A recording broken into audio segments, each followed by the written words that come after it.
السلام علیکم ورحمۃ اللہ وبرکاتہ۔ ناظرین کرام، جیسے کہ آپ دیکھ رہے ہیں چاند ٹی وی، آج ہمارے ساتھ ایک ہمارے خاص مہمان شیخ حافظ محمد اشتیاق احمد صاحب ہیں۔ ان سے ہم انشاءاللہ رمضان کے حوالے سے ڈسکس کریں گے، رمضان کے فضائل، قرآن کے فضائل اور رمضان میں قیام کے فضائل، اور مختلف انشاءاللہ سوال و جواب بھی ان سے پوچھیں گے اور مزید رمضان کے فضائل کے حوالے سے بھی جانیں گے۔ السلام علیکم شیخ صاحب، کیسے ہیں آپ؟ وعلیکم السلام ورحمۃ اللہ وبرکاتہ۔ شیخ صاحب، تو آپ کیا کہیں گے کہ باقی جو رمضان شریف کے روزے رہ گئے ہیں، کس طرح عوام الناس کو اس کے یعنی برکات کو حاصل کرنا چاہیے، تو کیسے مستفید ہوا جائے؟ سب سے پہلے میں ناصر صاحب آپ کا اور چاند اسٹوڈیو کا شکر گزار ہوں کہ آپ لوگوں نے مجھے مدعو کیا۔ تو نحمدہ و نصلی علی رسول الکریم، اما بعد۔ یہ ہر شخص الحمدللہ اچھی طرح سے آگاہ ہے اس چیز سے کہ رمضان المبارک یہ اللہ رب العزت کی عطا کردہ بہت بڑی نعمت ہے، بالخصوص ہم مسلمانوں کے لیے۔ جیسے کہ نبی کریم صلی اللہ تعالی علیہ وآلہ وسلم کی زندگی کا معمول تھا، جب رمضان المبارک قریب آتا تو صحابہ کرام رضوان اللہ علیہم اجمعین سے مخاطب ہوتے اور فرماتے کہ ایک عظیم مہینہ آپ کی زندگی میں آنے والا ہے، اس کے لیے اپنی کمر کس لیں۔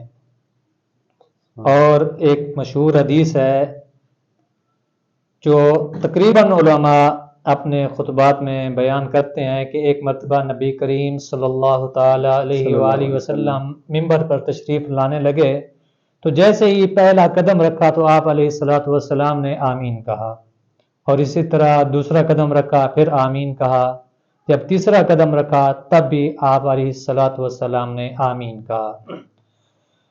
صحابہ کرام رضوان اللہ علیہم اجمعین چونکہ نبی کریم صلی اللہ تعالی علیہ وآلہ وسلم کے ہر عمل پہ نظر رکھتے تھے اور سوال کرتے تھے کہ یہ خلاف معمول عمل ہوا ہے تو اس کے پیچھے کیا کہانی ہے۔ اسی طرح صحابہ کرام نے سوال کیا، یا رسول اللہ صلی اللہ علیہ وسلم، آج سے پہلے آپ جب بھی منبر پہ تشریف لائے ہیں تو آمین نہیں کہا، آج ایسی کیا خاص بات تھی کہ آپ جب منبر پہ تشریف لانے لگے تو آپ نے آمین کہا، اور یہ 3 بار آپ نے آمین کہا، اس کے پیچھے کیا کہانی تھی؟ نبی کریم صلی اللہ تعالی علیہ وآلہ وسلم فرمانے لگے، جب میں نے پہلا قدم رکھا تو جبریل امین نے مجھے اللہ رب العزت کا ایک پیغام دیا کہ اللہ تعالیٰ فرما رہے ہیں برباد ہو جائے وہ شخص جس کی زندگی میں رمضان المبارک آئے اور وہ اپنے گناہ نہ بخشوا سکے اور اپنے آپ کو جنت کا مستحق نہ کر سکے۔ تو اس سے پہلی ہی چیز جو رمضان کے حوالے سے ہے کہ رمضان کی اہمیت اور افادیت اسی حدیث سے واضح ہو جاتی ہے کہ اللہ تعالیٰ کا یہ عطا کردہ ماہ رمضان بہت برکتوں والا مہینہ ہے اور بہت نعمتوں والا مہینہ ہے۔ دوسری حدیث مبارکہ میں آتا ہے، نبی کریم صلی اللہ تعالی علیہ وآلہ وسلم فرماتے ہیں ماہ رمضان کی مثال ایسے ہے جیسے اناج کا ایک بہت بڑا ڈھیر پڑا ہو اور لوگوں میں ایک قاصد بھیجا جائے کہ آئیں اکٹھے ہو جائیں اور اپنی اپنی ضرورت کے مطابق اناج یہاں سے اٹھا کر لے جائیں۔ تو اس طرح ماہ رمضان میں اللہ تعالیٰ نیکیوں کے انبار لگا دیتا ہے کہ جو جتنا مانگے میں اس کو عطا کروں۔ رزق کے حوالے سے اللہ تعالیٰ اعلان فرماتے ہیں جس کی رزق میں کمی ہے مجھ سے رزق کی کشادگی کے لیے دعا کرے، میں اس کا رزق کشادہ کر دوں، وسیع کر دوں۔ جو بیمار ہیں، کافی عرصے سے علالت میں مبتلا ہیں، تو وہ مجھ سے شفا کے لیے دعا کریں، میں اس کی اس تنگ دستی کو، اس بیماری کو دور کر کے اس کو صحت یاب کر دوں۔ اور اسی طرح جو گناہگار ہیں، بالخصوص سیاکار ہیں، وہ مجھ سے آ کے مغفرت کی دعا کریں، میں ان کی تمام لغزشیں خطائیں معاف کر دوں۔ قرآن کریم فرقان حمید میں ایک جگہ اللہ تعالیٰ فرما رہے ہیں کہ جب انسان اللہ تعالیٰ کی بارگاہ میں آ کے توبہ طائب ہوتا ہے اور اپنے گناہوں پہ شرمندہ ہوتا ہے، پشیمان ہوتا ہے اور دعا کرتا ہے یا رب العالمین میرے گناہ معاف فرما دے، اور آئندہ کے لیے میں وعدہ کرتا ہوں کہ میں کوئی گناہ یا معصیت والا کام نہیں کروں گا، تو اللہ کو اس کی یہ ادا اس قدر پسند آتی ہے۔ اللہ تعالیٰ فرماتے ہیں وَيُبَدِّلُ اللَّهُ سَيِّئَاتِهِمْ حَسَنَاتٍ، آج میں نے اس کے تمام گناہ نیکیوں میں بدل دیے۔ تو یہ اللہ تعالیٰ کی بہت بڑی کرم نوازی ہے حضرت انسان پہ. شیخ صاحب جزاک اللہ بارک اللہ. اچھا شیخ صاحب، یہ مشہور ہے رمضان شریف میں، یہ ایک چھوٹا سا سوال ہے کہ سرما ڈالنے سے روزہ مکروہ ہو جاتا ہے یا تیل لگانے سے سر میں، اس طرح کا کوئی ہے کنسیپٹ؟ بہت اچھا سوال کیا آپ نے. آج کل احتیاط ایک لفظ نکلا ہے کہ ہر کام میں احتیاط احتیاط. روزہ جب رکھنے لگتے ہیں سحری کے وقت بھی احتیاط کہ اگر روزے کا ٹائم ختم ہونے میں 5 منٹ ابھی رہتے ہیں تو احتیاطاً 5 منٹ پہلے سحری بند کر دو.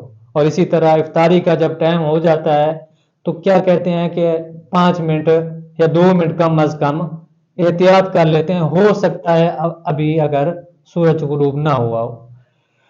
تو سامعین محترم، یہ بات میں آپ کو کلیئر کرتا جاؤں کہ اسلام میں ایسا کوئی کنسیپٹ نہیں ہے. اللہ تعالیٰ نے دین کو آسان کیا ہے ہمارے لیے، اور اللہ تعالیٰ نے قرآن مجید فرقان حمید میں بھی یہ اعلان فرمایا ہے کہ ہم نے آپ کے لیے دین میں آسانیاں کی ہیں نہ کہ مشکلیں.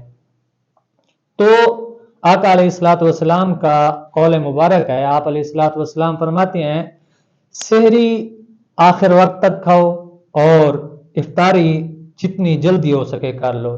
جیسے ہی سورج غروب ہوتا ہے اذان کا بول یعنی پہلا لفظ آپ کے کانوں میں پہنچتا ہے اللہ اکبر، تو آپ نے کھجور سے یا پانی سے جو بھی اس وقت آپ کو میسر ہو فوراً آپ نے روزہ افطار کر لینا ہے. اس میں کہیں کسی حدیث میں احتیاط کا لفظ نہیں ہے.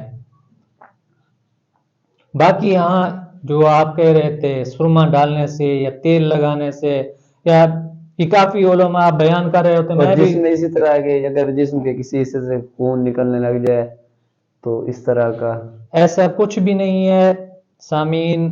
نقائص یہ وہی جو میں نے آپ کو پہلے بھی گزارش کی ہے کہ احتیاط ہر کام میں. اب احتیاط کرتے کرتے ہم نے روزے کو بہت مشکل، صرف روزے کو نہیں دین کو مشکل کر دیا ہے اپنے لیے. دین پہ چلنا ہمارے لیے انتہائی مشکل ہو گیا ہے. کوئی کٹ لگنا یا انجیکشن لگوانا یا قے آ جانا، ہاں اس کے بارے میں ایک قول ضرور ہے کہ اگر آپ منہ بھر کے آپ کو قے آ جاتی ہے، منہ بھر کے قے آ جاتی ہے تو اس وقت روزہ مکروہ ہونے کا خدشہ ہے. اس کے علاوہ شیخ میں پڑھ رہا تھا کہ جب بندے کو الٹی آ رہی ہو لیکن اس میں وہ جان بوجھ کے الٹی نہ کرے، ویسے آ جائے طبیعت خراب ہونے کی وجہ سے تو اس سے نہیں ہوتا، تو ایسا اگر کوئی مطلب جان بوجھ کے الٹی کرنے کی کوشش کرے. اور اسی طرح میں نے پڑھا کہ وضو کرتے وقت کلی کرتے ہوئے اگر بندہ زیادہ یعنی کہ غرارے کرنے لگ جائے اور پانی اندر چل جائے تب بھی روزہ ٹوٹ جاتا ہے. دیکھو روزہ غلطی سے چلا جائے تو پھر نہیں ہوتا. ناصر صاحب میں اسی طرف آ رہا ہوں کہ جو روزہ ہے یہ ایک خاص لنک ہے اللہ کی طرف، کہ اللہ کا اور بندے کا ایک خاص ربط ہے اس میں. جیسے اللہ تعالیٰ ایک روزے دار کے بارے میں فرشتوں کے سامنے یہ بات کر رہے ہوتے ہیں. ایک مکالمہ ہے حدیث قدسی میں آتا ہے کہ اللہ تعالیٰ فرشتوں سے یہ بات کرتے ہوئے فرماتے ہیں کہ یہ دیکھو میرے بندے کو کہ یہ اس کے سامنے اتنی چیزیں کھانے پینے کی پڑی ہوئی ہیں لیکن یہ کچھ کھا پی نہیں رہا، کیا وجہ ہے؟ حالانکہ اللہ تعالیٰ تو ہر چیز سے باخبر ہے. واللہ علیم بذات الصدور واللہ خبیر بما تعملون واللہ یعملون بما تعملون. ایک سوال یاد ہے، یہ رمضان شریف میں کچھ لوگ ایسے ہیں جو قرآن پڑھ نہیں سکتے، زبانی حفظ نہیں کیا ہوا انہوں نے، تو وہ رات کو قیام اللیل میں قرآن اٹھا کے پڑھ سکتے ہیں، یعنی کہ کھول کے دیکھ کے پڑھ لیں دوران نماز تراویح کے دوران؟ اس کے بارے میں بعض علماء کا یہ فتویٰ ہے کہ وہ قرآن سامنے رکھ کے اس کو پڑھ سکتے ہیں، لیکن ساتھ ساتھ چند علماء یہ بھی کہتے ہیں کہ اگر آپ کو جتنی صورتیں یاد ہیں چاہے وہ چھوٹی ہیں چاہے وہ بڑی ہیں تو ان کو ریپیٹ کرتے رہیں، بار بار ان کو دہراتے رہیں.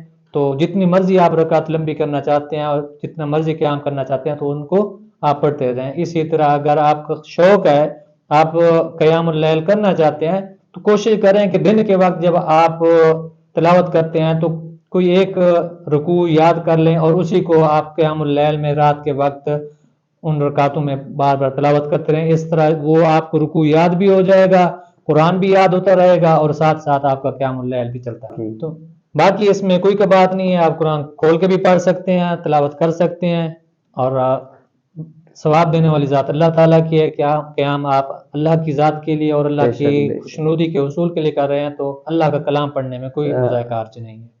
بہت شکریہ شیخ صاحب، جزاک اللہ، بارک اللہ فی عمرک۔ اللہ تعالیٰ آپ کو جزائے خیر دے، آپ ہمارے پاس تشریف لائے، انشاءاللہ آئندہ بھی آپ ہمارے پاس آتے رہیں۔